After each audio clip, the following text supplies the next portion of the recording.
Thursday of the 34th week in Ordinary Time. A reading from the book of the prophet Daniel. Some men rushed into the upper chamber of Daniel's home and found him praying and pleading before his God.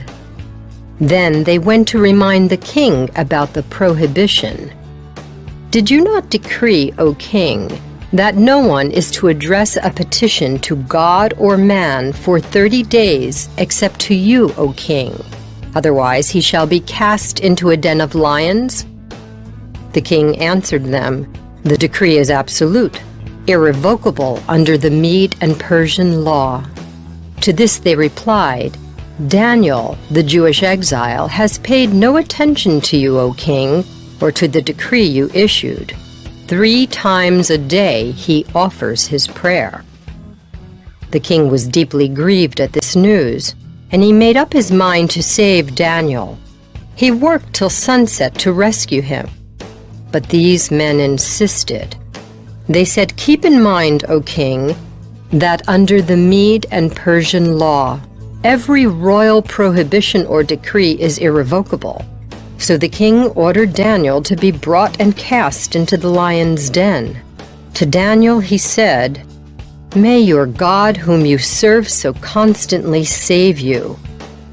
To forestall any tampering, the king sealed with his own ring and the rings of the lords the stone that had been brought to block the opening of the den. Then the king returned to his palace for the night. He refused to eat, and he dismissed the entertainers. Since sleep was impossible for him, the king rose very early the next morning and hastened to the lion's den.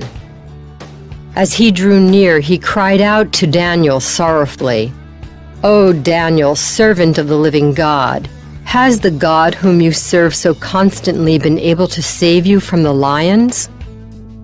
Daniel answered the king, O king, live forever. My God has sent his angel and closed the lions' mouths so that they have not hurt me.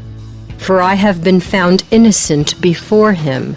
Neither to you have I done any harm, O king. This gave the king great joy. At his order, Daniel was removed from the den unhurt because he trusted in his God. The king then ordered the men who had accused Daniel, along with their children and their wives, to be cast into the lion's den. Before they reached the bottom of the den, the lions overpowered them and crushed all their bones.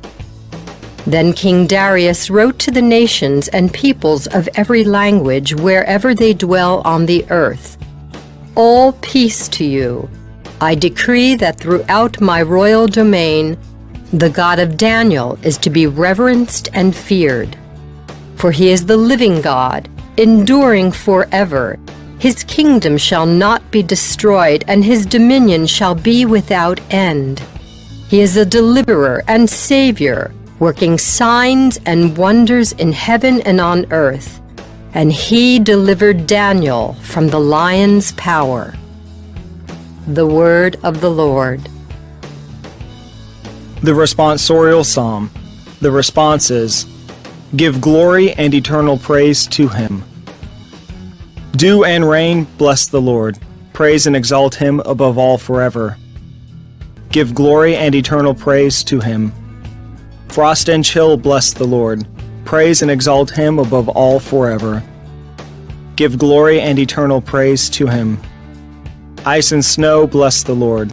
Praise and exalt him above all forever. Give glory and eternal praise to him. Nights and days, bless the Lord. Praise and exalt him above all forever. Give glory and eternal praise to him. Light and darkness, bless the Lord. Praise and exalt him above all forever. Give glory and eternal praise to him. Lightnings and clouds, bless the Lord. Praise and exalt him above all forever. Give glory and eternal praise to him. Let the earth bless the Lord. Praise and exalt him above all forever. Give glory and eternal praise to him. A reading from the Holy Gospel according to Luke. Jesus said to his disciples, "When you see Jerusalem surrounded by armies, know that its desolation is at hand. Then those in Judea must flee to the mountains. Let those within the city escape from it, and let those in the countryside not enter the city. For these days are the time of punishment, when all the scriptures are fulfilled.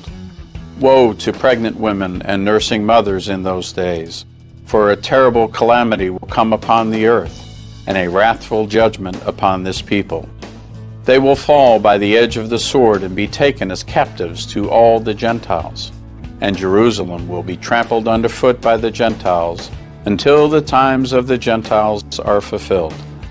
There will be signs in the sun, the moon, and the stars, and on earth nations will be in dismay, perplexed by the roaring of the sea and the waves. People will die of fright in anticipation of what is coming upon the world, for the powers of the heavens will be shaken. And then they will see the Son of Man, coming in a cloud with power and great glory. But when these signs begin to happen, stand erect and raise your heads, because your redemption is at hand." The Gospel of the Lord.